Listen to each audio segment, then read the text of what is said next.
Frenzy. That's right. That's right.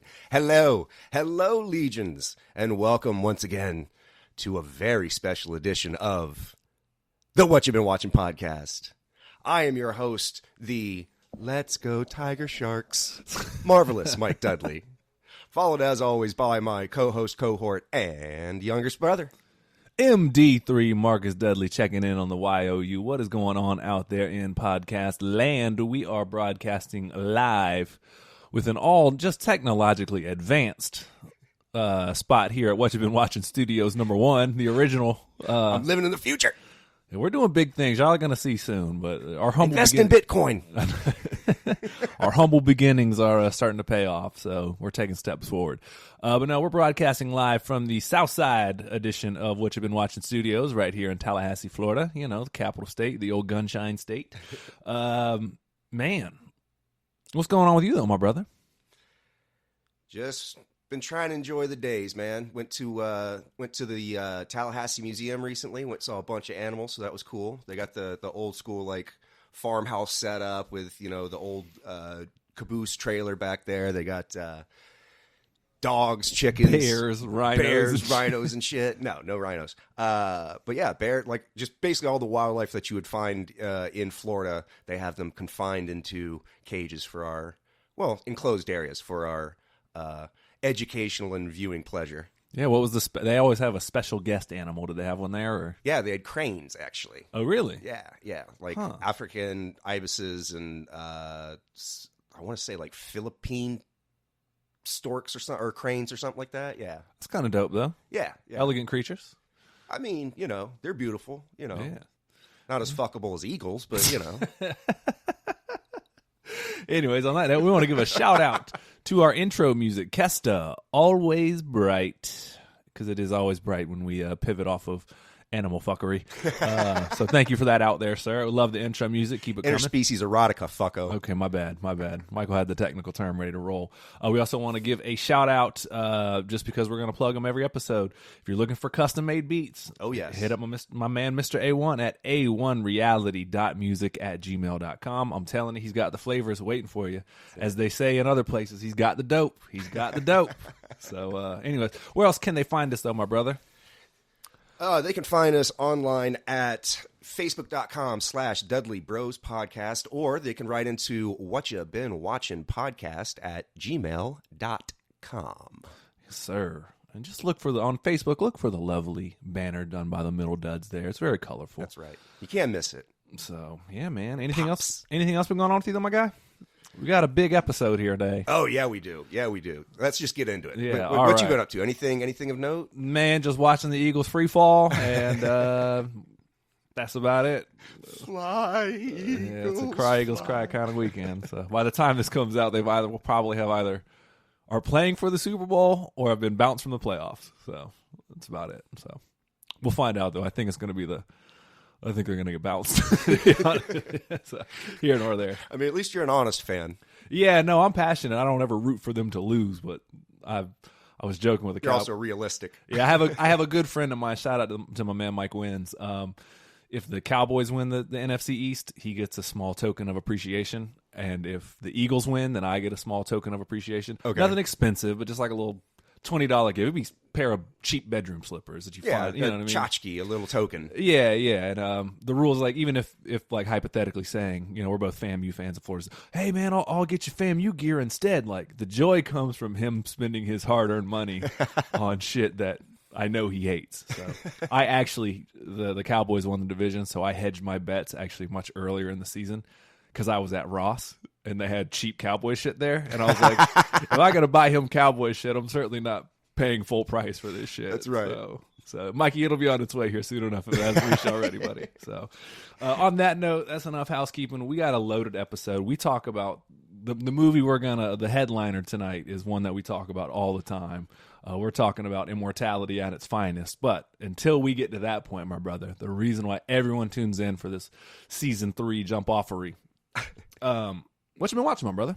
My man, recently saw Blazing Saddles again I can't even tell you how many times I've seen this movie. Maybe easily 10 to 15 times in my lifetime.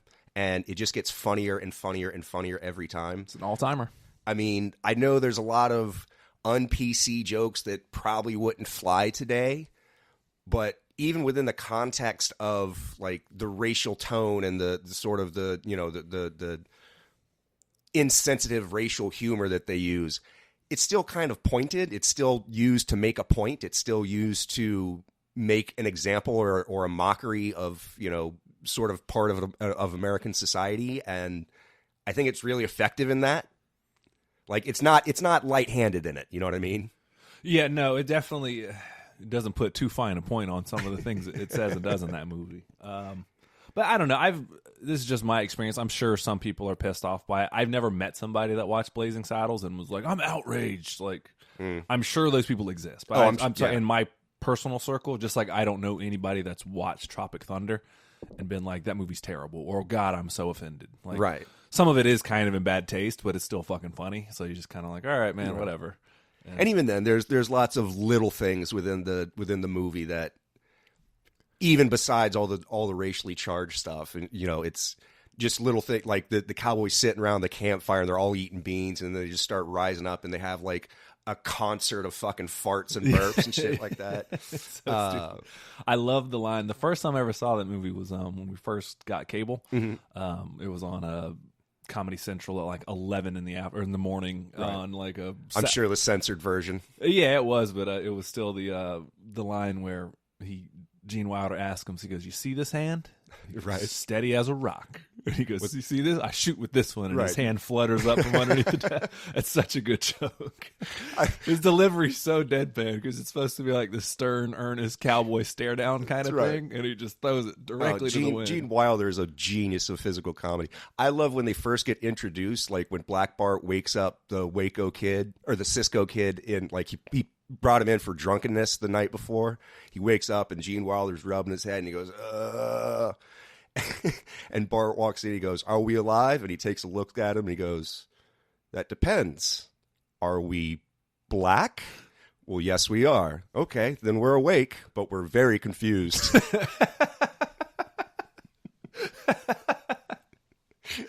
I forgot about that joke. It's been a long time, man. Oh, it's so good. It's so good. Our weekend mother, she was in the room when I was born. Shout out to Miss Debbie.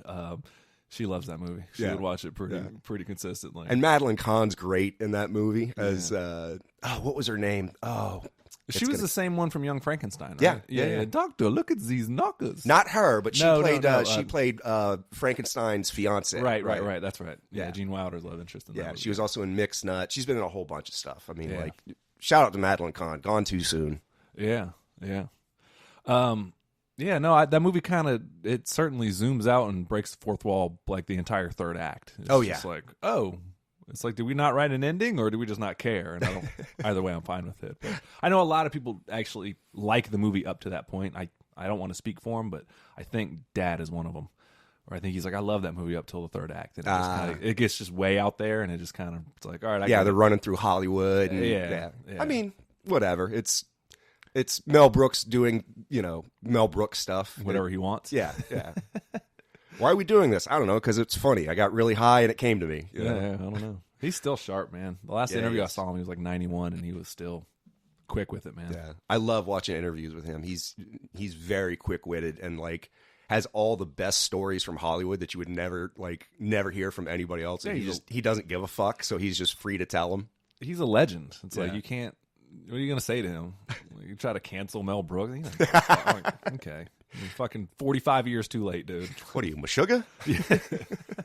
Him and Don Rickles in any interview have the best way of just flipping whatever question you ask them into them making fun of you, the interviewer, with like a certain level of humility about it too. Being like, what am I gonna say? Bless your heart. You're trying so hard. Yeah, just ripping motherfuckers apart, man.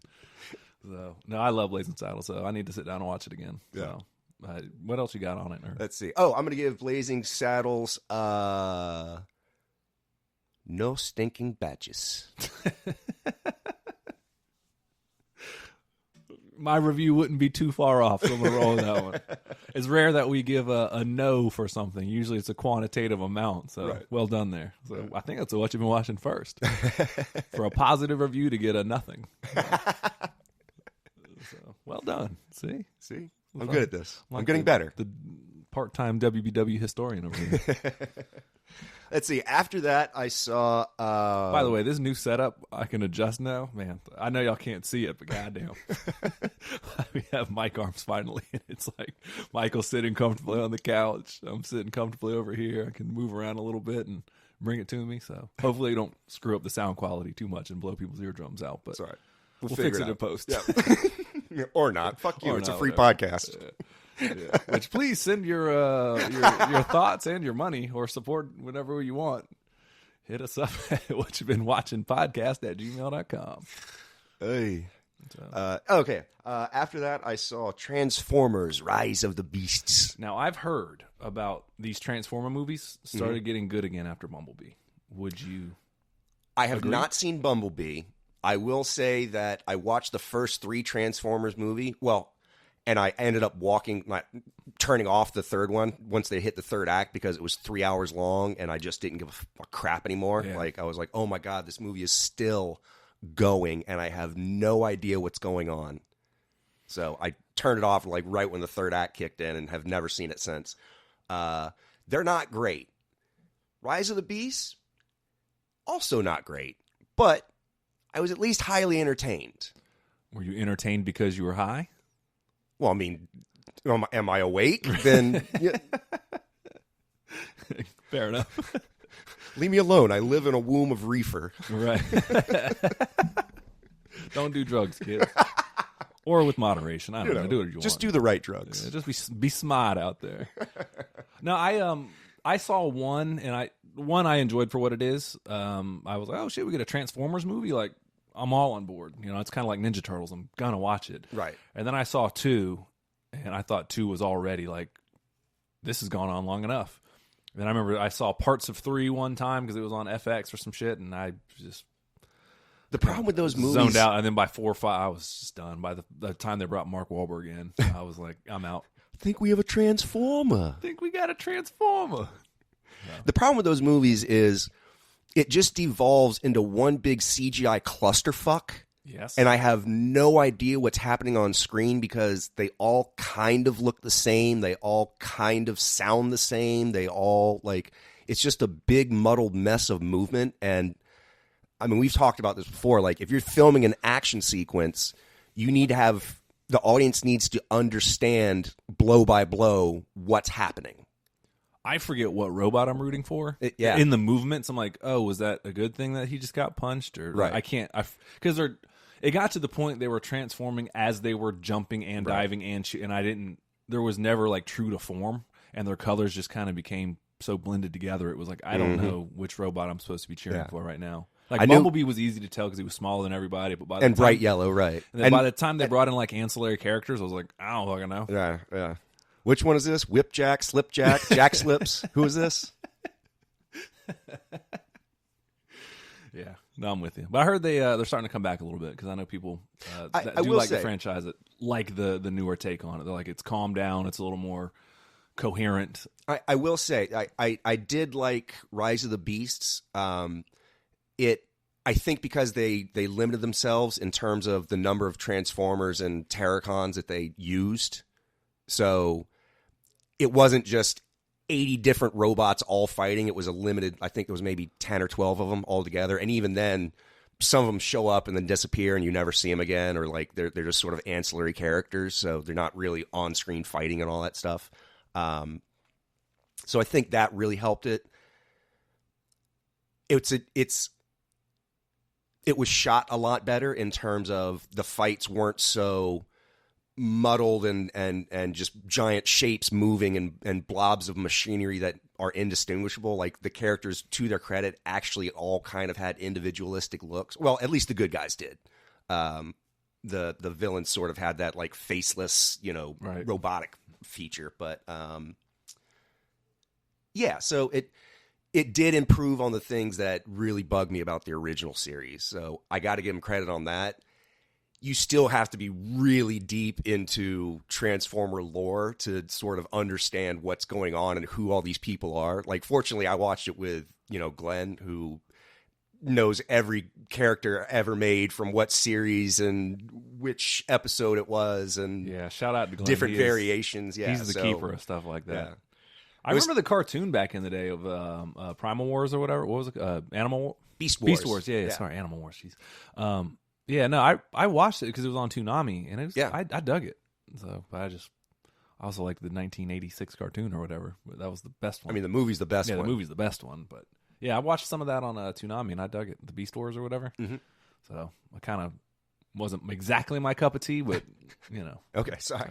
Yeah, like I said, it's highly entertaining, but unless you're a completionist or like that's kind of your groove, there's not going to be a whole lot of substance there for you. Did they bring on the beasts too little, too late? You think? Because they still do well overseas. Oh, I'm sure. Yeah. It's a very international market for sure. It's like the Meg.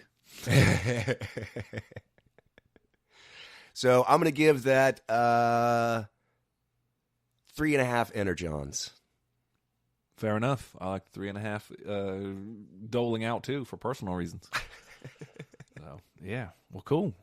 So yeah, I mean that kind of covers it for me right now. What about you, brother? What you been watching? Oh, I thought you'd never ask, but I knew you would. I watched. I want to save some of the stuff I've been watching recently, just because I want to hear your take on it. Okay, but watched a little bit of Blue Beetle. I'll get into that. I actually kind of enjoyed that one. But I did watch. I watched his YouTube special first, and then I doubled down and watched his Netflix special. Shane Gillis. I've seen him on podcasts and other things, and I found him to be very funny. And he was the guy who, within 24 hours or like within a week, was a comic coming up in New York. Right, he moved over there from Pennsylvania, got picked up by Saturday Night Live. Right. Found out he said a very racially charged word on a sketch that he made on his own like YouTube page or whatever with his buddy Keeves or whatever, and then got fired from SNL all within 1 week. Yeah. And then never even made the cast. So like got cast, got the announcement 3 days later, was like, Lorne Mike was like, hey, what are we going to do about this? He kind of wrote an apology, and by then he was already kind of torn to parts. Yeah. So, but they were kind of just calling for his, I mean, not, I say they, like the internet and sort of like the cultural shift was calling for his head at that point. Oh, absolutely. Especially in the city of New York too. Yeah. I mean, but he had a hell of a bounce back though. I think he is this special. It's called Beautiful Dogs. Yeah. It got nominated, I believe, for an Emmy, and I think it was for a Golden Globe as well, possibly. They finally this year included stand-up comedy in the Golden Globe. So. Which, by the way, shout out to myself for saying that Baby J would get nominated for something. I was like, I bet it wins either a Grammy or something. So watch me go back and play the tape, and I never said that. I thought it. No, I think I said it would get nominated. No, you did. Yeah. I think I said it would get nominated for a Grammy, but I don't know. I don't follow the Grammys that much, but yeah, it was good to see it though. I was like, damn, like when I'm right about things. But I did enjoy it though, man. I laughed at this. There's a couple jokes in here, man, that are just dead hilarious. And he does a Trump voice in there, which is spot on, but he breaks down. He's like, it sucks that not only, he doesn't really talk about the Saturday Night Live thing. He's like, it sucks that I just now figured out how to do a Trump voice. Right. Like, right. A little too late. I could have been rolling in it. Yeah, but he breaks down. Steady job security. He breaks down how to do the accent and everything, and then he just talks about, he loves Trump's press speeches. He's like, there's never been a greater debater in the history of anything. He just comes in and starts making fun of people. And all it's like, you're wrong. He's like, you're a dork. Like, what's your rebuttal? I don't know. Oh, you go to Harvard over there? You freaking loser. He's like, and this dude just came up out of nowhere, started calling people names and just shut it all down, which I'm not here to promote Trump or anything, but his interpretation of why he was the best was really, really funny. I mean, yeah. He's not wrong. I mean, I know a lot of people who voted for Trump who were like, I just like the way he handles business. I just like the way he just doesn't take a crap from anybody. Just go up there and call somebody's wife fat and ugly. Like, what are we doing? Like, it's not a redeeming. Yeah. And he said, Trump's debate strategy is, I know you are, but what am I? Exactly. It worked. He's the first to implement that strategy since... I don't know, since middle school or elementary school comebacks. So. He also made a joke about after he killed the leader of ISIS. He's like, supposed to be like this is where the whole joke about beautiful dogs comes in. And he's like, Trump would compliment the weirdest stuff. This guy went on a 90-minute monologue about how we killed the leader of ISIS. This is supposed to be like 22 minutes tops, and he was just off the top, just going. He's like, and then we had a bomb searching robot go in and blow up the wall, and he got killed by dogs, beautiful dogs. And I'm not trying to ruin the most pristine dogs. Yeah, and I'm not trying to ruin the joke, but conceptually what he jokes about is the idea that this dude's sleeping in his bed, and they sent a robot in because they were a fear of a suicide bomber. So this dude has a robot blow up his wall, and the last thing he sees, he gets mauled to death by dogs. And Trump's just going on like calling this dude a baby and a crybaby, and like you should have seen how much he was crying. It's the most terrible way to die ever. And the leader of the free world is just going on and on about it. Like, it's terrible. So, oh, man. I'm not trying to spoil his jokes for him, but we haven't seen it by now. Right. It's not necessarily the joke itself that's funny. It's the conceptualization of it all. Yeah. His delivery is way better than mine, but it's how we got to the title Beautiful Dogs is very funny. And he talks about other things besides that, and it's not a pro-Trump thing. So it's just him speaking his opinion, which I'm always here for. Yeah. So I dug it a lot. I laughed a lot. I'm not going to sit here and lie. That's cool. I mean, essentially, that's all you want from a comedy special. Man. So he gained a more ravenous fan. I wouldn't say ravenous, but he added to his fan club with me. I'm on the lookout for things Shane Gillis now. I'd seen him on other podcasts. You know, I frequent the comedy podcast scene and see him pop up, and he was always, you know, he did what I want him to do as a guest. You know, you show up, you make some jokes, you know. He does have a little, like, it's a very acerbic, like. I don't know what that word means, Michael. like almost it's almost like he has like a bully comedy style. Like he bullies you into the joke. You know what I mean? Yeah. That's a good way to put it, actually. Yeah. Yeah, he says dude a lot too, which I always like. I'm like, dude, it's not like that at all, dude. I like people that say dude. Yeah, so what do you give it? I would rate it. Ooh, I don't have a reference to the show, so I'm just going to give it 7,000 lightsabers. I don't know. Okay. I couldn't think of a reference that quickly. You know the grading scale here, Michael. It could be 7,000 out of something. Only 7,003. Who knows? But no, I did enjoy it, though. I'm on the lookout for all things old Shane Gillis. And apparently he's still making skits on YouTube. And because I guess he's, you know, successful comedian now, the production of those has gone up, and he gets to do his own thing, which I truly support. Anytime you don't get to have a boss tell you what to do or have any say on your creative outlet. The only person that I don't even really answer to is Michael over here, and you know the bar's pretty low for us. most things are a yes, right? Exactly. When I talk about a movie that came out 70 years ago, let's do it and act like it's brand new that 8 people have seen. Let's talk about box office flop after box office flop. I mean, really, the whole premise is like, let's just record the conversation that we're going to be having anyway. Pretty much. So, I won't talk about the next movie, but Angie's son came into town over the holidays. I forgot to mention. And, he saw Silence of the Lambs for the first time. Oh, my God. Yeah, he wasn't as reactionary as I thought, but it was still cool to see him, the scene where he escapes from his pen or whatever. Oh, yeah, where he strings the guy up. And and all that. He was like, what the? So that's cool. And I made him watch the Goodbye Horse. I was like, why? Because he was playing on his phone, which I get. You're at the house. That's why you don't go to a movie theater. Right. I was like, what? You got to watch this part, though. And I try to not ever be the person that's like, hey, watch this. Right. Smacking him in the face. Yeah. Like, you're going to miss it. I was like, you're missing the best part. He looks up and Buffalo Bill is tucking just then. He goes, what the hell is this? But that is the best part of the movie. It is. It's like it's the most revealing about the character, for sure, of Buffalo Bill. For sure. Like in the physical sense and where he's at mentally. So yeah. Plus, we all do it. Plus, that movie's just great. Take a shot every time he doesn't blink. Ooh, goodness. Yeah, I know, right? No, you won't. The other movie I watched, though, and I think I've mentioned it. This is my favorite of the ones I've seen. I don't think I've seen them all, but this is my favorite Martin Scorsese movie. Ooh. Casino, man. I like it better than Goodfellas, personally. Really? I do. Why is that? Just a little bit more slick, a little bit more... Nah, man, just because fucking Ray Liotta snitches at the end, bro. Fucking Joe Pesci takes a bat to the brains, and yeah, the whole scene at the very end is graphic, but I don't know, I just like Casino better for some reason. And I realized, like, I always thought she was good in that movie, but she won an Oscar for it, so I can't give her the underrated performance of the week. Right. But Sharon Stone really is incredible in that movie. Oh yeah, dude. Like, just her. Is that the one where?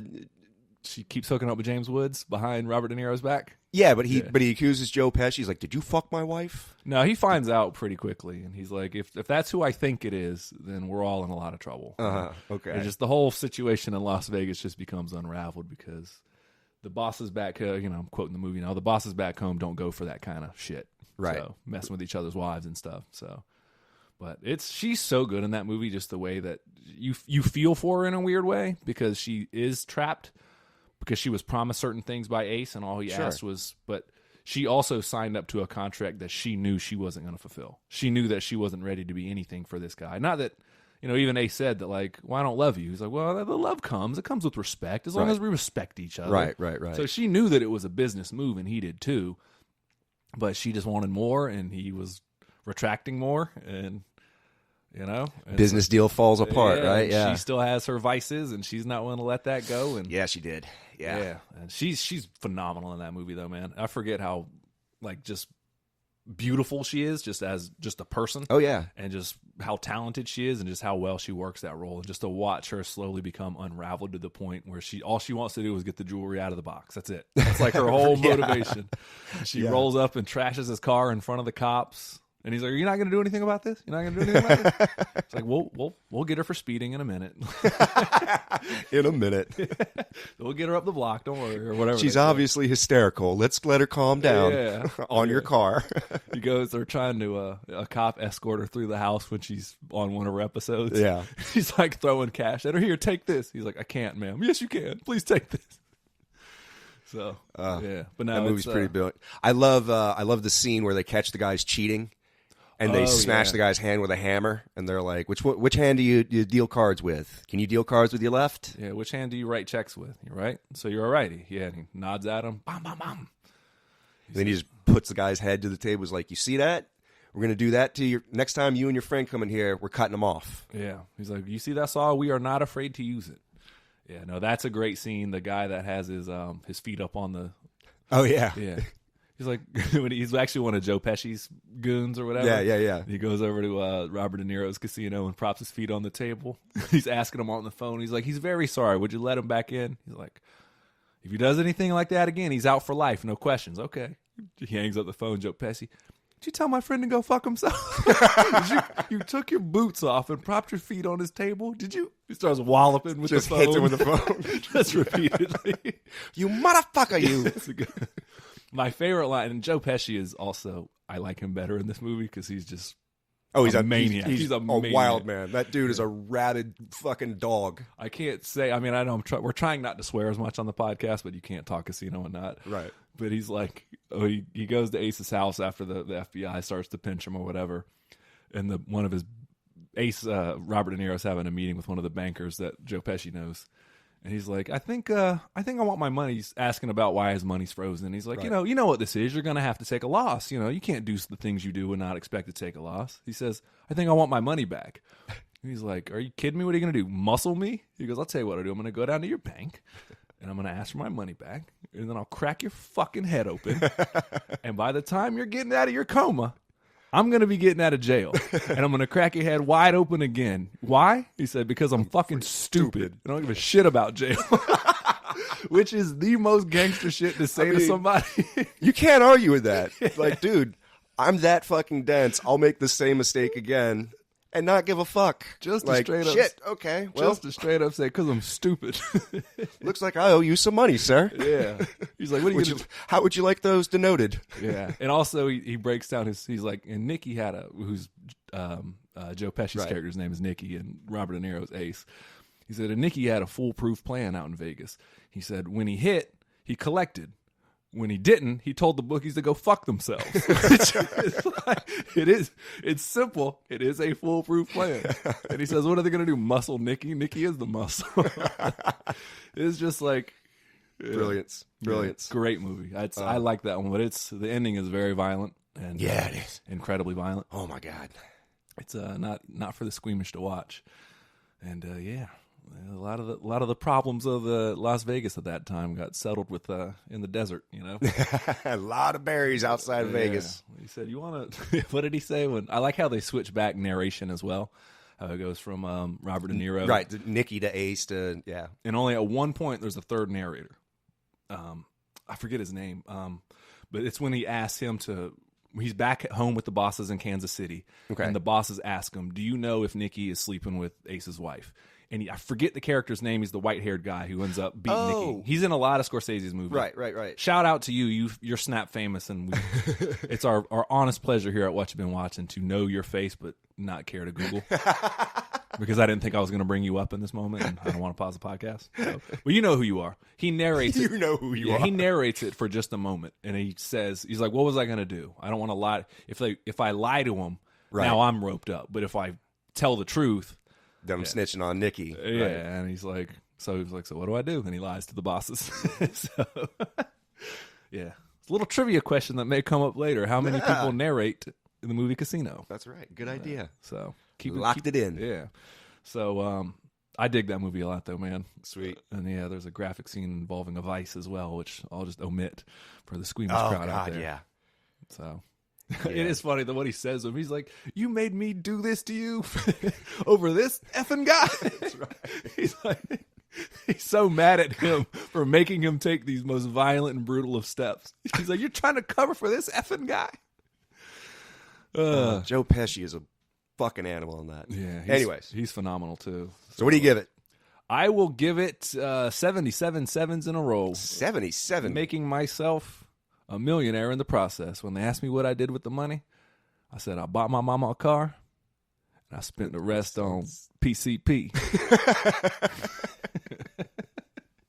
On that note, I think we're going to take a break real quick. Yeah, man, let's do it. We got one more thing we got to talk about, and this is a big one too. I must say that there can be only one thing that we have to talk about.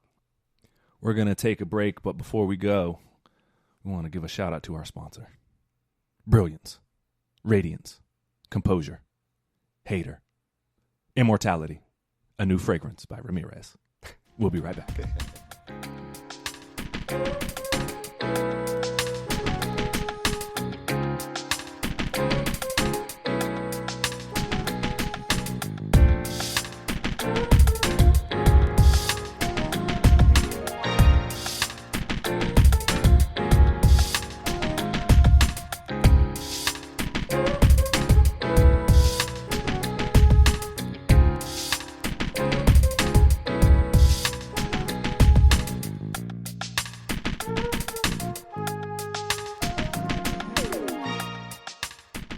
Hey, just a real quick note, we do need to address why we were having that break. A thunderstorm rolled in. We're going to do our best to edit around it, but if you hear rumblings in the background, that's why. Yeah, the quickening is happening right before us. Hello, and welcome back from our sponsors. Immortality by Juan Sanchez Villalobos Ramirez. When you want to smell like an Egyptian Spaniard with a Scottish accent, accept nothing less. Immortality. Shout out to the Godfather for pitching us that. He did something wonderful, and he hit us up on the Facebook Messenger and slid in our DMs. Ooh. And just sent us a picture of Sean Connery dressed as Ramirez. We'll talk about how fly he looks here in a little bit. I might make it the image for this episode, quite frankly. It's fly. He's got red leather with suede and peacock feathers as a cape. He's got the heaviest eyeshadow out here looking like Prince and whatnot. And quite frankly, I'm more than surprised that we haven't talked about this movie sooner, because Michael's been chomping at the bit. I fought him off. But he's talked about it and slid it in enough episodes where we are finally going to do it. After all this time, we are going to talk about what has won the Academy Award for the greatest movie of all time. 1986, The Highlander. Here we are. Here we are. Born to be kings. Yes, sir. We're the princes of the universe. He wanted to go so loud on that. I'm proud of you. I'm proud of you. Michael's ready to blow eardrums on that one. He respects you people and listeners. Well, man, I'm like you. I know. No respect for nobody. By the way, shout out to my coworker, Randy. Thanks for listening, buddy. I appreciate it. You gave me some tips, and I appreciate it, buddy. But no, Michael loves, this is a movie that's high in our esteem. So, Michael, you're going to hear a little bit of notes rattling. We're going to try to keep this as professional as we can. Pages of notes. Yeah. So bear with us. We're really excited to do this. So, Michael, if there was ever a time that you were to talk too much on an episode, this is the one that I want you to do it. Yes, sir. So hit me with it. Okay. Highland it up, buddy. I'm here. Today we are talking about 1986's Highlander, starring Christopher Lambert, Roxanne Hart, the incomparable Clancy Brown, and one Sean Connery. Directed by Russell Mulcahy? Mulcahy? I think I'm pronouncing it right. He asked questioningly. That's a privilege. Yeah. to get your name butchered by us. It means we care.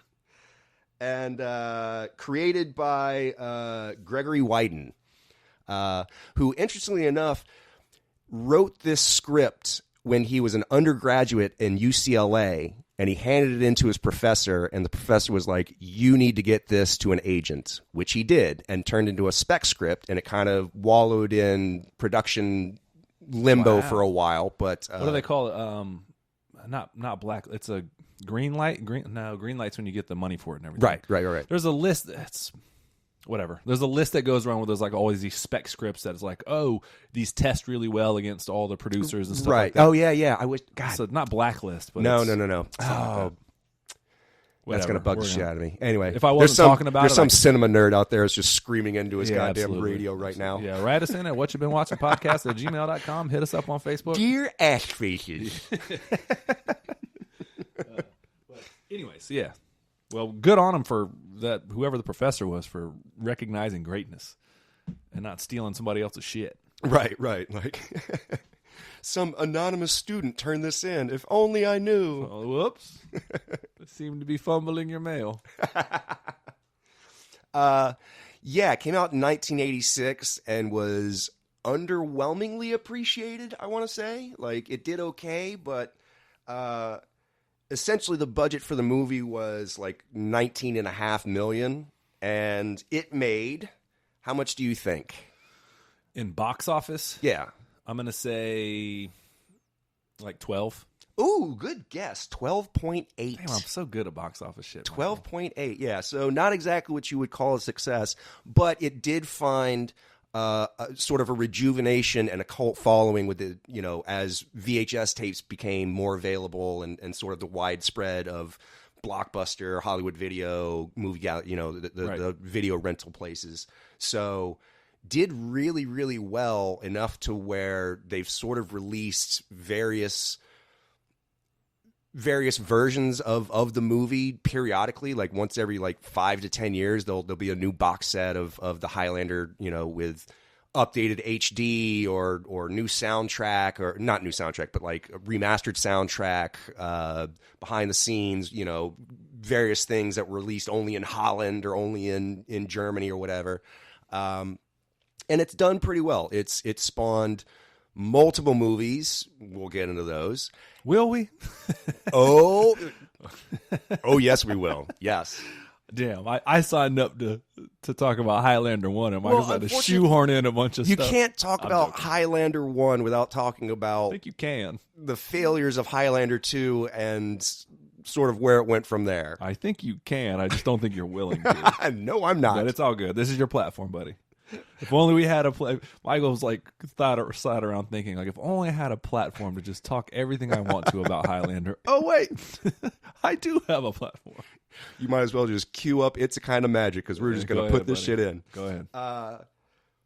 Yeah, so it spawned a lot of movies with diminishing returns, 2 different television series, an anime series, animated movies, a couple of different video games. So it's a pretty lucrative franchise. And there's been it's the reboot rights have sort of been in limbo for a long time, but it looks like we finally might have some thrust on that coming up here in the next year. Allegedly, Henry Cavill is set to reboot the movie, so we'll see how that goes. I've heard such rumors, and Yeah. I believe this one. Usually it's just kind of there's certain things that, they're doing another Friday movie. It's like, I'll believe it when I see it. Right. But there's enough facts and not just mere speculation to back that up. Like Right. it by all intents and purposes, they haven't started filming yet, but it looks like they're moving forward pretty rapidly at this point. Hell yeah.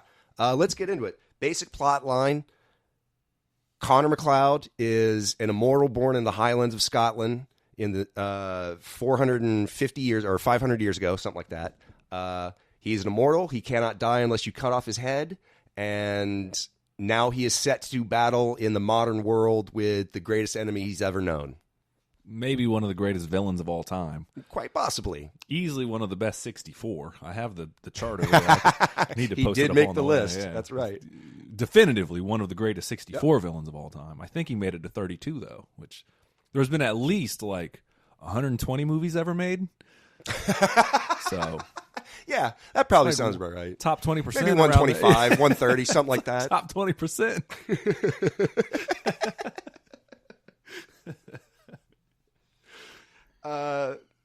So basically it was created by this guy, Gregory Wyden, who wrote it as a spec script or as an assignment at UCLA. And he was influenced by two things. He took a trip to Scotland to London and saw all the armory and the weapons and suits of armor and sort of clothing and rigmarole of the Scottish Highlands, and was sort of really impressed with that. And he had the idea of like, what if I was an immortal that was like, my job was to just walk people through my life and be like, oh, I wore this at the Battle of, Glenfiddich in 1403. I wore this at the Battle of, Waterloo, so basically just giving tourists a tour of his life. Like, what if Elvis was walking you through Graceland or something like that? That's kind of cool, actually. Yeah. But then he's like filled in the blanks of, but how do I get there, kind of thing. Well, the other thing that influenced him was he saw a movie by Ridley Scott called The Duelists. It came out in 1977, I believe. Let me see. Yeah, 1977, and it takes place during the Napoleonic Wars. And basically, it's the story of two officers on opposite sides of the war. Harvey Keitel and Keith Carradine is the other guy. And so basically they have a series of duels that last over several decades of their life. And the duel is always sort of intervened, or sort of there's always some like dusty finish to it, to where like there's not a clear winner, and so they keep finding ways and reasons to reignite the duel over like decades. But it's always of their life. on site, as the kids say. Basically, It's yeah, on yeah. site. They come strapped, ready to clap. So it's like if the Prestige wasn't filled with a bunch of pussy magicians. Anyway, sorry. That's an inside joke. So yeah, that's sort of a brief history of how we got to the making of the movie. So I just want to know, like, I love this movie personally. It was a huge part of my life growing up, because I think I've said this before. It hit at the right spot when I was really into how movies were made. Like I was finally starting to recognize like what makes a good movie and why I like the things I like. And also like I was really into swords and Arthurian legends, and you were really into Excalibur and shit like that. Yeah. Which also is a great movie. Go watch that. Yeah. If you have 3.5 hours. By the way, this podcast, if we had the time to, we probably could have cut and edited, because you have brought up the Highlander probably in 2-minute segments over, I don't know, it's probably made its way into 15 episodes. Oh, at least. So there's probably 30 minutes that you have heard at one point that we're going to talk about. So bear with us for all you diehard fans that have listened to every episode. Thank you, first off, and secondly, bear with us. We're assimilating and what's the word I'm looking for? Collecting all Highlander info into one place now. Right. Compiling. Yeah. Compiling. That was the word I was There you looking for. Yeah. Do you mean the Dudley brothers are going to repeat a conversation that they've had 16 times before? Oh, yes. But no, I know you were really into it. And I've mentioned this. The reason I even said what I just said is because I know I've said this on the podcast before. You were the father to my game on a lot of things when I was young. I told the story about when we were playing on the playground. No matter what we were playing, it was my best friend at the time was this kid, Seth Rigo. And I would always sing, like, Highlander, the TV show was out. And so, I have no rivals, I would always sing that to, like, get us hype, because we didn't know any other, like, hype music. It was like that or the FSU war chant, which just looked stupid. So, like, I don't know. We would go and we weren't even playing Highlander. We were playing something else. We'd be like, all right, we need ant music. And we'd be like, I don't know a song. And we'd be like, do the one song. So, like, all right. So I sang it a lot. Say the line, Bart. Yeah, Say exactly, the line. Exactly. So, I mean, I always dug it. I always thought it was really cool lore. I mean, I think it's a really cool, call it a franchise. Just the intellectual property itself is very cool, and it's original. Now, did you get into the television series first and then the movie, or Yes. or what was the progress It there? was TV show first with Duncan MacLeod. Yeah, Adrian Paul, Yeah. That was it first, and then I remember you. I was pretty young. I mean, the movie came out in '86. I was born in '86. Right. So, I mean, of course, whatever. We all get into stuff retroactively at some point. yeah. I mean, that's why I'm into the Temptations. Like, it's Yeah. still good today. They're classics for a reason. For sure. You know? Yeah. Like, everyone wants to gatekeep stuff. It's like, it's good music. That's why I like Led Zeppelin. That's right. Still good. I hate to tell you. Right. But I didn't wait till I was like 18 or something. I saw the Highlander. I was probably like 11 or 12. It Sure. wasn't like that much later in my life that I saw it. And I dug it. I remember watching it the first time, and I was like, not thinking I was going to know anything about it because it wasn't Duncan MacLeod. And I watched the TV show. We only had one TV, so if Michael wanted to watch the Highlander, like, guess what? That's why I watched whatever that Jessica Alba show was at one point too. Angel. Dark Angel. Dark Angel, yeah. Oh, shout out to Jessica Alba. I miss you. I don't know. Well, she's doing her thing, I'm sure. But so that was kind of my intro to it. And then I watched the movie, and I remember liking the movie the very first time I saw it. Sure. And many years later, it was always kind of like once every couple years, I would talk about it with somebody. Oh, the fucking Highlander. And we watched it with some regularity. Not like it wasn't in heavy rotation. Right. But it was like, oh, shit, we were watching the Highlander. It was like... Yeah, if we were scrolling channels or something like that and it was on, or like... Yeah, we had a bootleg tape of it, too. So That's right. Yeah. It wasn't in heavy rotation like The Pest or Half Baked for me, but like... There's only 4 movies that ever really make that. But it did show up like regularly on our Yeah. movie watching schedule. And one of my favorite things to do was there was a joke, and this is where actually the joke we made about Highlander being the greatest movie ever comes from a movie called Talladega Nights, where Ricky Bobby, played by Will Ferrell, makes a joke with the Frenchman, Sacha Baron Cohen. He's like, also, we gave you the Highlander. He's like, the Highlander, what is this? He's like, it's only the greatest movie ever made. It won an Oscar for greatest movie ever made or whatever. So that's where that joke kind of comes from. And around that time, a really good friend of mine, Ben, was staying at the house a lot with me, and we'd go to Goodwill all the time, and we would just buy VHS because they were like 50 cents, and we were like, yo, you've never seen... We'd get like The Crow on VHS just to of course. Yeah. I got Star Trek 1, 2, and 3 on VHS. I found the original Star Wars on VHS for like $3. Like, I'll take that. I got the entire VHS Godfather box set, 1, 2, and 3. It's like 7 tapes. Oh, you have that? That's mine. No, I bought it at Goodwill, sir. I think I did. I think you're crossing streams here, but it's okay as long as it's safe. Well, that's how I remember it. Either way, it doesn't matter. I went all radio flyer on your ass. Yeah. So after Talladega Nights had came out, we were up at Goodwill and they had Highlander director's cut. No, yeah. And I was like, "Yo, Ben, we gotta watch this," because we were on some old bullshit. He's the same person I tell the story about Star Trek 2 and Star Trek 3 when he minds meld with Spock. We lost our fucking minds. Right. The tape broke. I bring up the Highlander, and I was like, yo, they got the director's cut of Highlander, and I'm doing me being super hyped as an adult, getting excited about what flavor Kool-Aid they have in the aisle. I'm like, they got the Circleberry Fin, and everyone's like, you're 30, calm down. And Ben was like, yo, he looked at the back of the box and was like, I've actually never seen this. And it was immediately like, this is happening. This is going to the house. Right. And I remember we put it on, and he was blown away. He was like unironic, like much how like a lot of people feel about Face Off. Like unironically, this movie fucking rules. I understand that completely. Yeah. Like he doesn't say unironically, but he's like, no. Like you can make jokes about it because there's certain aspects of it like don't hold up. Sure. But they also completely hold up in a weird way. Yeah. You know, he saw this in probably 2007, 8, something like that. Sure. 9, whatever, in the aughts or whatever. And and he genuinely, and so that is one of the things that I associate it with. And then after that point, him and I watched that movie with much more regularity.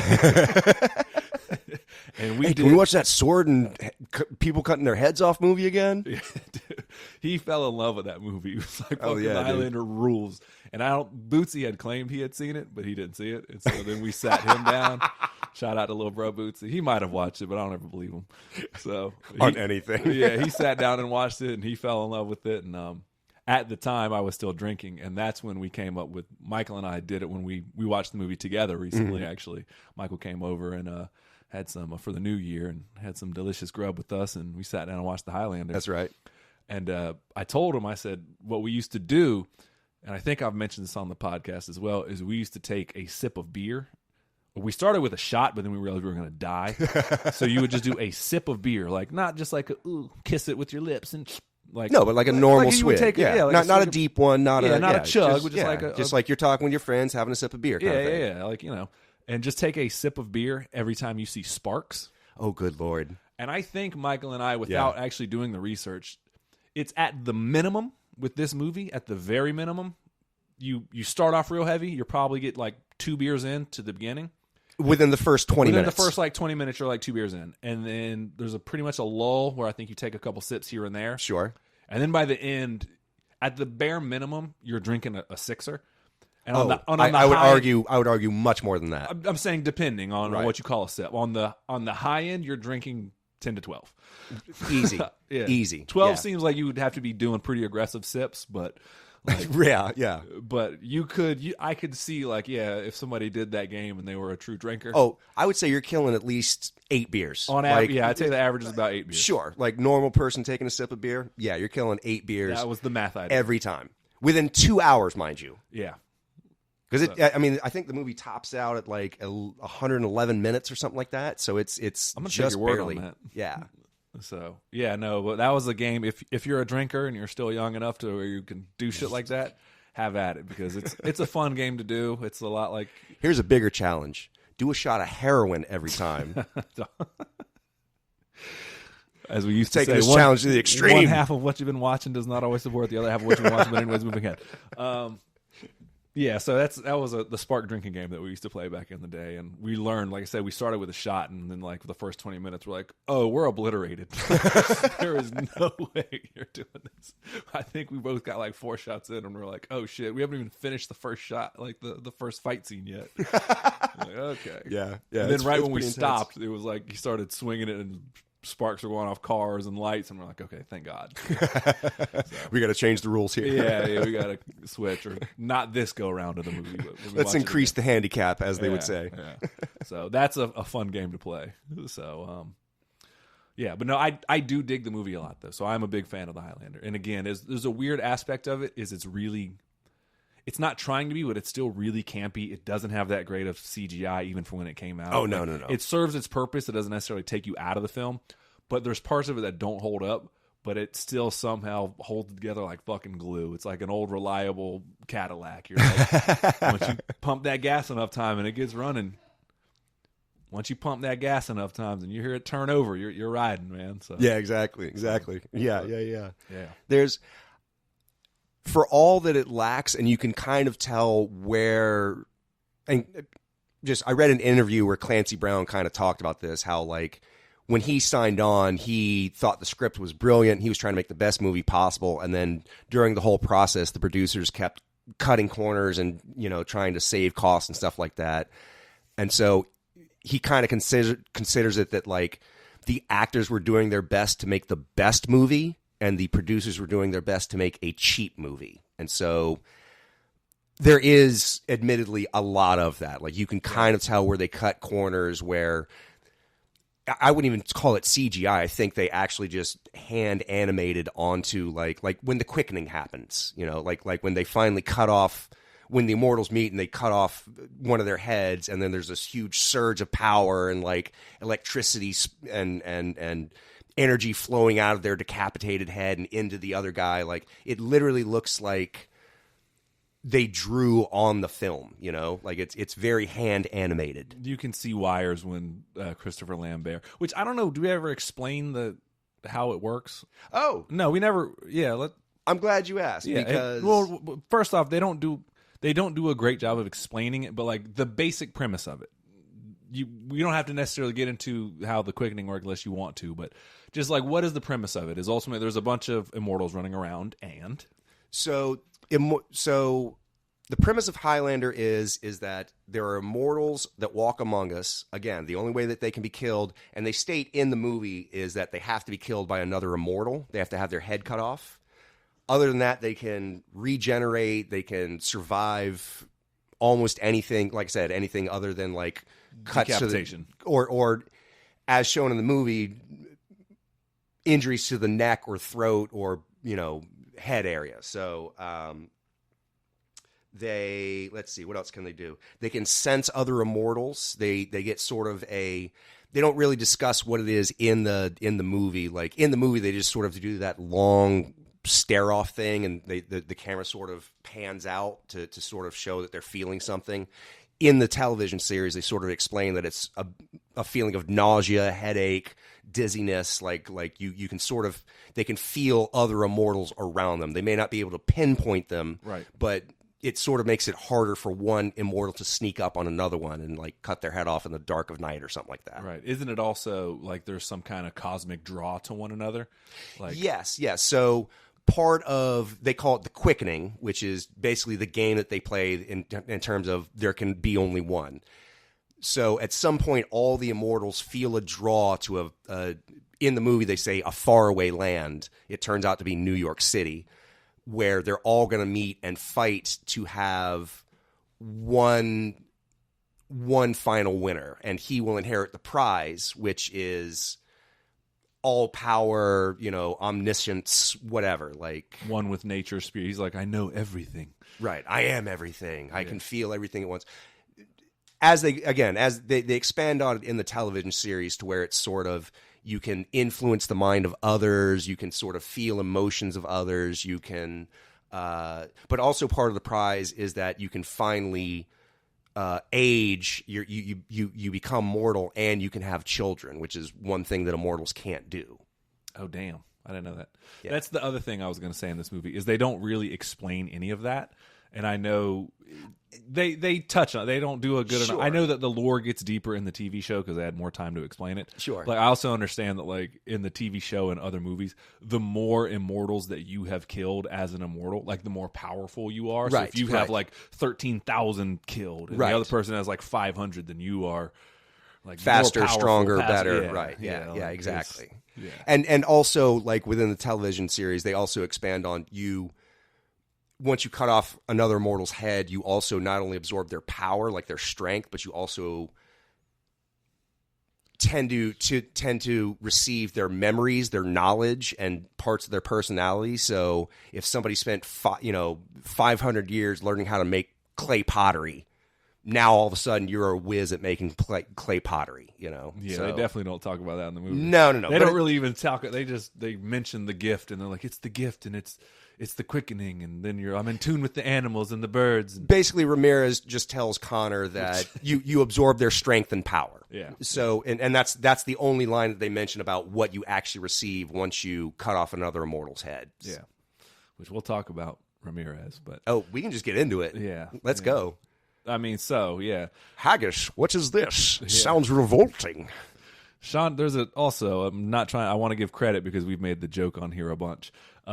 There's a joke in Rick and Morty where Rick brings up the Highlander, and he mentions Sean Connery, who's obviously a famed Scotsman, very Scottish, the most famous of Scotsmen probably to ever, him, William Wallace, Jerry Butler, whatever, but famed Scotsman here nor there, and at one point the joke in Rick and Morty is he goes, he plays an Egyptian Spaniard who speaks like a Scotsman, and they do nothing about his accent. They don't even address it. And so that's where it's 1,000% true what they say in that cartoon. They don't address it. You're just like, oh yeah, he's an Egyptian Spaniard who also has a Japanese sword. With a Scottish accent. Which also, it's Christopher Lambert, who, by the way, spoke about 6 words of English before he started the movie. Oh, really? Oh, yeah. He literally, 3 months before they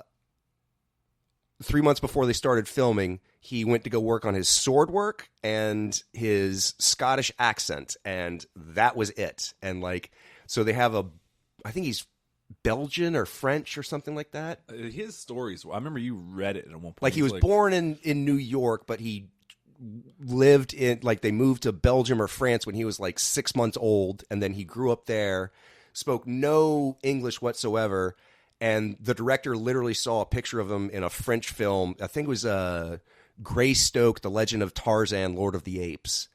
He spoke no English and was like, that's my dude who I want to play my Scottish hero. That's what I'm talking about.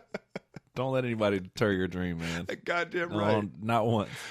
But they get Sean Connery to basically, plot-wise, Conor McLeod is born into the Scottish Highlands. He is killed by the Kurgan during a battle, played by Clancy Brown, who is an immortal. He has his first death, which in Highlander lore triggers your immortality. So from that point, you are ageless. You can't be infected by disease, poisons, whatever. Can't drown, any of that stuff. Heal quickly, whatever, unless they cut off your head. He is thrown out by his Scottish clan because he revives from death, and he's the devil. Yeah, it's the devil's work. Yeah. Thrown out by his clan. He meets Juan Ramirez, played by Sean Connery, who tells him the rules of the game. You know, here's the rules. You're an immortal. You got to cut off people's heads. You can't fight on holy grounds. You know, there can be only one, whatever. So Juan Ramirez is an Egyptian who at some point moved to Japan and learned how to use a katana. Mm-hmm. Then moved to Spain and became an ambassador for the King of Spain, and the whole time talks with a Scottish accent. Yes. At one point, Christopher Lambert, in his very thick Belgian accent, talks about haggis. And Sean Connery, I shit you not, asks, haggis? What is this? It sounds revolting. I can't do Sean Connery unless I say the word stud first. Stud. I have to say stud. There's nothing wrong with an open hand slap. Anyways. Yeah, no, it's pretty bad. But it all kind of works together. And he dresses like an absolute baller, Sean Connery. Like I said, we were joking about it earlier. He has like red leather with suede, white suede, and a peacock feather cape. He's so baller in it, man. That's why when we got the photo sent by the Godfather himself, I was like, man, if there was an essence, a cologne that could embody what this man is. So, he's not just dressed like a 1970s pimp. He's dressed like a 1970s pimp and a 1770s pimp. The year 17 pimp. I don't know. That's right. It is the oldest profession. That's right.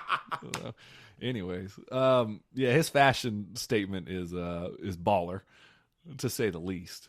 Yeah. And you were talking about all the. To touch on a couple things earlier, you had said that like the actors were trying to make it a quality movie, and the producers were trying to cut corners. Sure. Anybody who's listening to any What You've Been Watching Ever knows that there's a couple things that I love here, and bad ADR is one of them. Oh my God, Marcus, I got a movie for you? Yeah, this movie is some bad ADR, which I love personally, and part of it is because Clancy Brown, who more on him in just a moment, accolades to come. Right. His voice is so low.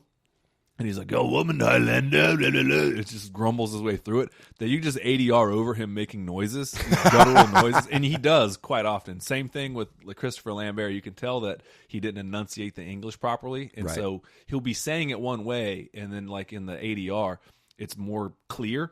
But you can look at the camera or what he's doing on camera, but like there's no way that he enunciated it. Oh, like yeah. that. You can tell that on screen he's talking in a normal voice, and then the ADR is he's talking in a low whisper, trying to sound mysterious. Yeah, like everyone talks in this guttural, like very close to this. Yeah, and it's like there's no way that got picked up. There's no way. It's not possible. Yeah. Except for on the very final shot when he zooms in and he's like, there can be only one, because he's like right next to the camera. Oh, because they had a microphone literally shoved up underneath his throat. Yeah. And I also love how every time that they use like the swords clanging, it's the exact same sound every single time. They recorded like 5 sword sounds. And they used them ad nauseum. Yep, same thing with the sparks explosion. It's the same sound. It's like 3, they pulled the trigger on it 3 times, and that was like, all right, we got it. Loop it. Right. If metal hits metal, it's the same as a sword hitting a car as a sword would another sword. A hit is the same thing as a block, is the same thing as like, well, what does it sound like when a sewer grate falls? I don't know, like 2 swords clanging together. Right. Yeah. I mean, what happens when a headlight blows out on a car? Oh, the same thing as an overhead light in the hospital. Like, same thing. Whatever. Same thing. Yeah. Cool. Yeah. So, but I say all of these things. As much negative as I can say, there is no negative about this movie. Oh, the movie rules. Fucking rules. The movie man. is awesome. Let's see. What else can we talk about? We talked about. I can talk about one of the things that I actually genuinely appreciate about the movie. Sure, go ahead. All right. They could have made this movie fucking super bummer and turned it into what's his name? Connor McLeod. Yes. Yeah. Connor. That's played by Christopher Lambert. Yep. Because he's immortal. There's a line that Sean Connery as Ramirez says, about like after he dies, he gets kicked out of his village and he finds another woman to love. And, right. Connor McLeod is told by Ramirez, like, you're going to outgrow them. You know that you're, like, save yourself the heartache. I've done this 1,000 times, whatever. Right. And actually, they could have turned this movie into a super fucking bummer, but they didn't. And you don't see the entirety of his entire lifetime, so you got to assume that there was some lonely periods in there. Sure. But like Christopher Lambert as the Highlander, as the Immortal, doesn't shy away from love. And they really could have done this thing where he was just a loner and like, oh, I just have to push everyone away because I'm attracted to you. Or he could have been some user and this and that and the third, which I just see her sneak. Welcome to Bearcast. We're gonna do Bearcast again.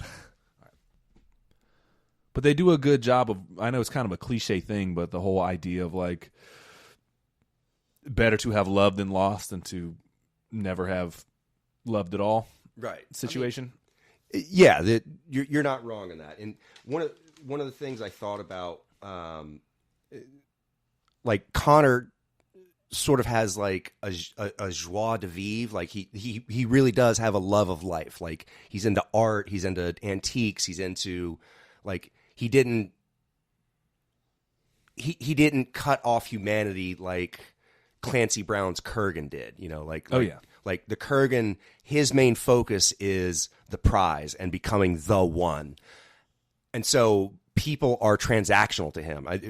And we see that in the scene where he like gets the hooker, like whereas Connor is free to love and sort of explore relationships.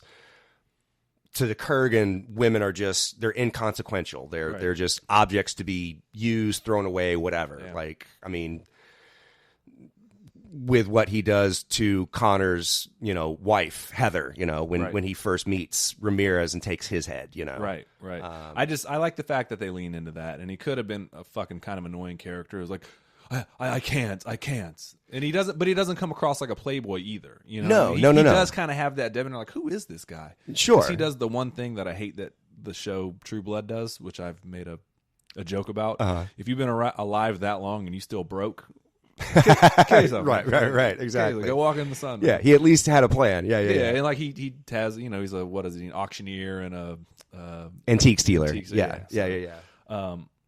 But yeah, no, I like the fact that they lean into the idea that this guy is still willing to love and appreciate humanity and isn't like, oh, it's a gift and a curse. It's like, man, like he's not out here just throwing Wang around, but he's also not afraid to love. Right. And this is something that you and I talked about a little bit. Like Connor basically has the idea that he has the rest of his life to mourn his lost the people that he's loved and lost, but he only has their life to love them. Like Perfectly said. Say that again. Connor has the rest of his life, the rest of his immortal life, to mourn the people that he's lost. He only has their life to love them. So he actually sees time as something precious, as something like that is constantly ticking away for everyone else that he knows, which is kind of interesting because in the movie, Clancy Brown's Kurgan has this like he's almost like a cackling villain. Like he's so over the top villainous that it's almost cliche, It is a little bit, but it still kind of like works. he dips his toe in the water, know? Yeah. But his original idea was he wanted the Kurgan to be somebody that is just so defeated by loss and so defeated by like everything around me fades away that he had just given up. And so he wanted his Kurgan to be a lot less like cackling villain and a lot more calculated, like almost like a serial killer. Like he wanted him to be like wearing Armani suits and a bowler hat and like almost like a Patrick Bateman kind of thing. Okay. I mean, if the prize is ultimately, if you've been so hurt by life and you want out, the ultimate plan is like, well, I can't kill myself, so I either have to start tracking down these guys and one of them is going to kill me, right, or I get the prize and I can then be mortal. Right. So like, that's my end game. That I'd be kind of interested in seeing that actually. It's an interesting take for sure. It's a vastly different take than what was portrayed, which I still like what was portrayed. Yeah. But. I mean, essentially the director stepped in and was like, we kind of want like classic villain in this. And he was like, I can do that too. Sure. Why not? It still works. But that's a very different movie. The scene where he's in the church and he confronts Connor and basically is like, it's down to you and me, and one of us is not leaving the city alive. And Connor's like, cool, I'll meet you tomorrow at whatever time. And he leaves, and then they're in the church, and the Kurgan, licks the priest's hand, is like, I am a worm, I have a confession. And he stands up, and he gives the greatest line in cinema history, where he's like, I have something to say. It's better to burn out than to fade away. It is a great line. Starts doing karate in the church. Hey-ya! Yeah, it's a great line. It's a great scene. I mean, it's great villainy, He was definitely deserved to be on the mad villainy bracket, man. Like, he's an asshole for sure. For sure. I mean, like, again, he's a villain that is singularly minded. He is, I want the prize, and the path through that is directly through McLeod. So I am going to do everything in my power to goad McLeod into facing me outmatched. I like that.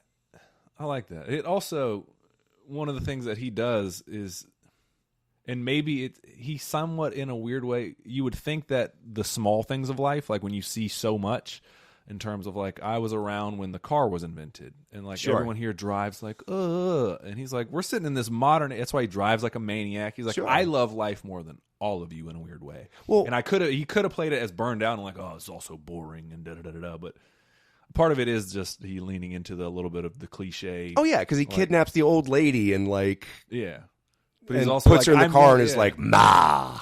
Yeah. Just starts driving like a maniac down the wrong side of the road because he's immortal. Who gives a fuck? Like he can so he can enjoy life truly. Yeah, exactly. Like again, that might be. He might actually have more joie de vivre than more lust for life. Yeah. Yeah. Like in that punk rock style, Mm-hmm. I never thought of that. That's a good idea. It just came to me. It's a good idea. He's the Kurgan is an interesting character, and before we go any further, we teased it earlier. We have got to give the underrated performance. This is one of a lifetime, of definitely of the week. But I mean, his body of work substantiates it. Are we putting him past? Are we going where I think we're going with this? Are you talking about the Wall of Fame? Oh my God, we are. Then we're on the same page then, bro. Let's run down the list. So obviously the Kurgan. Okay. Oh, we're talking about okay, yeah, the Kurgan, the Green Mile, right? Green Mile. There you go. Shawshank. No, wait. Was he in Green Mile? No, Shawshank. Yeah. Yeah, he's in Shawshank. Shawshank. Yeah, my bad. Mr. Krabs. He is Mr. Krabs. He played Lex Luthor in Justice League. He did. He's done a bunch. There's other stuff we're missing too. I mean, he's in Starship Troopers. Okay. Starship Troopers. We've said enough. We've said enough. Between Highlander and SpongeBob and Starship Troopers? Yeah. Welcome, ladies and gentlemen, to the Wall of Fame, the Kurgan himself, Clancy Brown. Clancy Brown. He's the exact type of famous that I would love to be as an actor, where like you've done just enough cool shit to like keep your career going, but you're not like Tom Cruise famous, where like you can't go anywhere kind of thing. Like Clancy Brown could go to an Applebee's and get like two people that are like, "Are you the fucking? Are you the Kurgan? Were you in Starship Troopers, Mr. Clarence Brown?" Yeah. No, he's done. I'm sure we're missing a lot of stuff. He's been consistently working for a long time. Like not in major, but he's been a working actor. I'm sure he showed up on Law and Order because everybody does. Yeah. No, but I'm saying he's been a working actor for decades. Yeah, and he could probably get free dinner for the rest of his life just off SpongeBob alone, man. That's and right. you know, especially the Kurgan alone. Anybody who's our age is like, yo, Clancy Brown, my guy. Say it. Say the line. Yeah. So no, well, that's cool. We got a new one on the Wall of Fame, Clancy Hell yeah. Brown. So And earned, quite frankly. Yeah, well earned. So I know we've been talking about it for a long time. So yeah, there'll be a trivia on this one day of who's all on the Wall of Fame because I lose track sometimes. That would be a good trivia question. I have to listen to a lot of episodes to compile that info. Yeah, we got to start reining that in. We can't just, we're throwing them up there kind of like spaghetti. You vetoed a couple, which I'll come back to. We know it's all good though. We know that John Leguizamo's up there. We know Jeremy Renner's up there. We know Clancy Brown's up there. We know that Regina King is up there. Mm-hmm. And I know we're missing a bunch. Nick Cage. Nick Cage is up there. Robert Downey, Val Kilmer's up there. Of course. There's another. I know there's female actresses. I can't think of right now because I know it's not just been that male dominated. Yes. Anyways, that's a different conversation. Charlie Rockets. Charlie Rockets. That's right. Yeah, he is up there for one movie. That's right. That's for dealing with its Pat. Anyways, it's a good call on that. What else on the Highlander? You want to talk where it went from there? Oh man, Death of a franchise. I mean, not death of a franchise. It definitely shot itself in the dick and had to limp on from there. So then 1991 they release Highlander 2,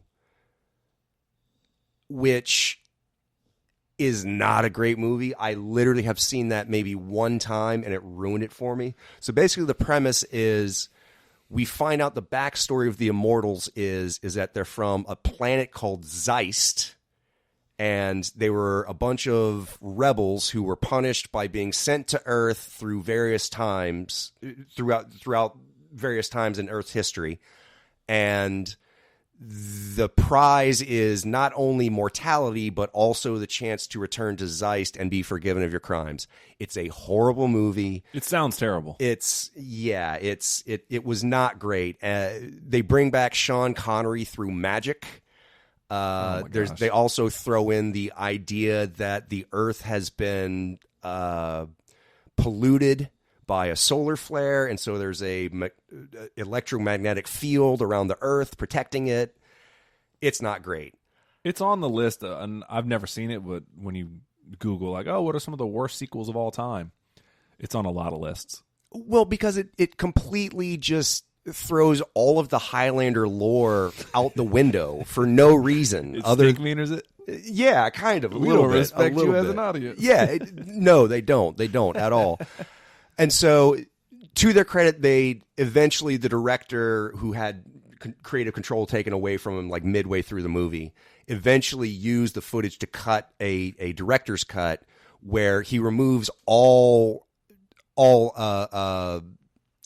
recognition of them being from a faraway planet in a galaxy, and instead turns them into they're the last remnants of a superior advanced civilization that predates all of Earth history. So like kind of like Atlantis or that kind of thing. I mean, that makes sense to me, I guess. But same premise. They led a rebellion and then were sent to various points in time in order to fight and regain the prize of potentially coming back home. It still didn't do very well. No, it doesn't sound. I mean, they pivoted from wet dog poop to dry horse poop.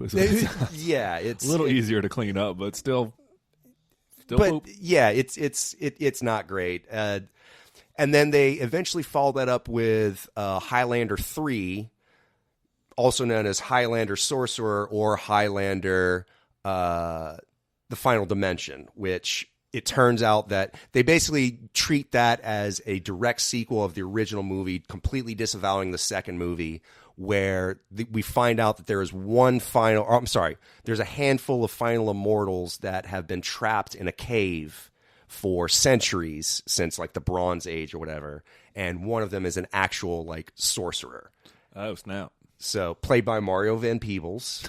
Shout out to Mario Van Peebles, who is I don't even need to see this movie. Yeah. Underrated performance of the week. The second one. Of the two, if you're going to watch a Highlander sequel, probably this one's the one to watch. I would probably disavow. Let's see, what was it? Was Highlander 2: The Quickening. Highlander: The Quickening, and then they also the direct or the sequels that are based off of the television series. There was Highlander Endgame and Highlander: The Source, which are also not good. I thought the one where Connor McLeod and Duncan McLeod met up was actually kind of good. That was Highlander Endgame. Yeah, I heard that one was okay. I mean, okay on the of those two. Between Highlander Endgame and Highlander The Source, yes, definitely Highlander Endgame. Also, shout out to Adam Copeland, a.k.a. Edge, for a cameo. Oh, nice. There's your little wrestling trivia right there. There you go. But there is a scene in that movie where they have to fight their biggest opponent yet. Like, they find out that there's a secret society that has been keeping track of immortals and all their battles throughout history. And so they have a whole database of every kill, like basically their power level. Oh my God. And so they find out that like Duncan's rating is like a 480, Connor's rating is like a 510 or something like that. And their big villain, Jacob Kell, has like a 10,000 rating or something like that. And so Connor asks Duncan to kill him to absorb his powers so that he can stand a chance against Kell, which they do. So they kill off Connor McLeod in this bullshit movie for no other reason than Christopher Lambert was like, I don't want to fucking do this anymore. I don't want to do this anymore. I'm raiding now, dog. That's it. Got big things going on in the world of Mortal Kombat. Oh, man. Yeah, no, they lost me after the movie and the TV show. Yeah. Like I said, I remember enjoying the TV show for what it was. I mean, I was young, so I didn't like my opinion of what was good and bad. It was just kind of like, oh, Michael watches it, and it was cool. Like again, the premise always hooked me with the Highlander. I always thought like again there's this drawing to fight each other, and only immortals can kill each other, and you have to cut off their heads. I was like, that's kind of dope. So, yeah. And they do sort of expand on sort of the legacy and the lore of Highlander, albeit a little bit kind of fast and loose with the rules. Yeah, I was about to say, but there's. It does a good job of giving what you want in terms of like every episode. There was always the initial battle where we find out who the villain is. There's always Duncan McLeod who figures out who plays the Scooby-Doo trying to figure out who's trying to kill him this episode. They tend to throw in a flashback at some point where they did do that a lot. Yeah, where Duncan learns some sort of life lesson that's going to help him out later in the episode, and then they have the final battle where he eventually wins, or maybe there's a dusty finish leading up to a two-parter or a villain to be returning later or something like that. So in terms of, it's very formulaic, but it does give you what you want in terms of, I want to see some swords, I want to see a love scene, I want to see a little bit of like period piece where they put Adrian Paul in a really bad wig, and let's move on from there. Yeah, they probably did. Yeah. Oh, yeah. Oh, he's Australian in this one. You're like, no, he's not. You put him in a straw hat. Don't you lie to me? I'm Australian now. Yeah. Oh man. Well, what else you got? Any other Highlander factoids or? I mean, I got factoids. So, like I said, this is your Highlander platform. So, yeah. So, let's see. What else can I talk about here? Let's see. We talked about the prize, the gathering, the lore. Let's see. Most people are like, I don't care. Right. Guess what? If you're a Highlander fan, though, we're giving it to you this episode. Right. So, just a few like basic trivia facts and just things in research that I found really interesting. Originally, they considered Kurt Russell and Mickey Rourke for the role. But they thought that they were too well known in the American audiences in terms of they thought that like people wouldn't be able to like focus off like, oh, that's Kurt Russell. Possibly. It also sounds like the producers being like, let's be more cost efficient. Yeah, also probably that. Although probably if the director had his sight on dude Christopher Lambert. Yeah, he probably had to fight for that then, being like, no, that's the guy I want. That's what I see in my mind. Da, da, da, da. And the producers probably like, oh, well, we're trying to actually make money. Right. So you want to bring in name. some Belgian no name. They're like, we'll give you Sean Connery. On a script from somebody nobody's heard of. Right. Yeah. From a director that did music videos. Yeah, they're like, let's get Sean Connery then. Yes, exactly. Yeah. And he was by far the highest paid actor in that film by wide margin. I don't doubt it for a second. A wide margin. So the original title for the spec script was called The Secret Clan, but when they first started shooting, it was called The Dark Knight. Really? No shit, sir. Man. Can you imagine if he had claimed that one already? That would be like The Darkest Night. That's fun. I didn't know that. That's interesting. Yeah. Was that like Blue Harvest kind of thing? Yes, exactly. Okay. Exactly. Like during Blue Harvest, for those that don't know, is what they called Star Wars on set. It was like the code name for it. Sure. Well, that's what they called, I think it was Empire, just to like sort of hide what they were doing. Right. This was called The Dark Knight pretty much up until they did focus groups, and people were like, we hate the name. Yeah. Let's see. After that, so the movie opens with Connor McLeod at a wrestling match, and he starts getting the quickening feeling. He feels that there's another immortal nearby. So the first opening battle takes place in a parking garage at Madison Square Garden. Actually filmed at a parking garage in New Jersey, but substitute for Madison Square Garden. Close enough. So the opening match, just as a piece of trivia, is the Fabulous Freebirds versus Greg Gagne, Jim Brunzell, and the Tonga Kid, who would go on to become Meng in WCW. Michael, your wrestling lore is impressive. All you wrestling fans out there. If you only knew how far I had to dig to find that and like actually review the movie and be like, goddamn right, that's a Tonga Kid. Well, there you go. So, hey, look, you're giving a shout out. They put in their work on the movie and they deserve to be recognized, even though we butchered almost everybody else's name today. They deserve clarity. Because you participate in entertainment that Michael enjoys. Welcome to the ride, motherfuckers. Yep. Oh, well, hell yeah, man. That's about all I got as far as that goes. Unless there's anything you want to talk about, anything you want to bring up? Man, I just want to reiterate that I recommend this movie to anybody at any age, at any time. This movie rules, unironically. You can sit there and laugh at it all you want, but I will tell you this. You'll have a good time doing it. And you could pick it apart if you want to, but I think if you just get out of your own way and just take this movie for what it is, it's fucking awesome. I mean, it's swords and sorcery in like the modern age, or I mean contemporary age, but you know what I'm saying? Like it's how can you not love modern day sword combat? And there's something behind it. Like it's not like it's like the remake Mortal Kombat movie where it's just like, well, we're just going to throw people together to fight. Like they give you a reason as to why these people are the way they are. And really when you break down to it, it's a really good character study of loss and sort of the passage of time and how it affects us all, except for some. Yeah. Oh, we didn't even talk about the Queen soundtrack either. We've talked about it on a lot of other episodes, but it's incredible.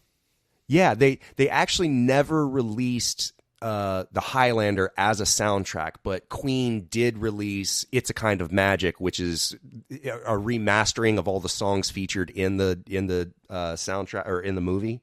Highly recommend. I mean, it's dope. I'm not gonna lie. I mean, they originally asked Duran Duran to do it, and they passed. They asked, I want to say, there was one more. I can't remember who it was, but they asked Freddie Mercury, and I think he passed or said he was going to take a look at it, and then they asked Brian May, and he was like, "Yep, I want to do this." Nice. So he wrote the song "Just 1 Year of Love" after watching the love scene between Connor and not Roxanne, Brenna. Yeah. Nice. Yeah, no, Queen, they crushed it on that one, man. I mean, and the Who Wants to Live Forever. Oh, yeah. It's a good yeah. song. It's a good Just song. give me the prize. Yeah, it's great. I mean, shredding guitars, like, every needle drop in this movie is fantastic. Yeah, it fits the mood. It's an all-timer. Completely, I mean, It's an all-timer. Freddie Mercury working on point. Yeah, no, especially considering it's all original songs for the movie too. It's not just like a compilation. Like, I'm not taking shots at anybody, but like Quentin Tarantino will assemble songs that he wants to see there. Sure. Martin Scorsese, as mentioned earlier, brings in music that you're probably going to hear a Rolling Stone song, to be honest. But Like, he writes with a song in mind. He historically has written in his script, like, oh, and then this song drops. Right, So right. this was all written for it. So, I mean, in terms of original soundtracks, it's top 10 for sure. Like, I mean, Hustle and Flow's up there too, but yeah. I was going to say, other Hustle and than Flow's up there like too. Hustle and Flow and maybe like UHF, like those are the best movie that's a good soundtracks ever pull. written. Good pull. That's a really good pull. I'm sure somebody's screaming at us right now. Like, what about Spinal Tap? Dewey Cox is up there Spinal too. Tap. Yeah, Dewey okay. Cox is up there for real. Okay. But yeah. So yeah, we just couldn't not talk about that soundtrack because it is truly. It's just weird. Like, this movie has stood as much. That's what I'm saying. As much shit as you could give this movie.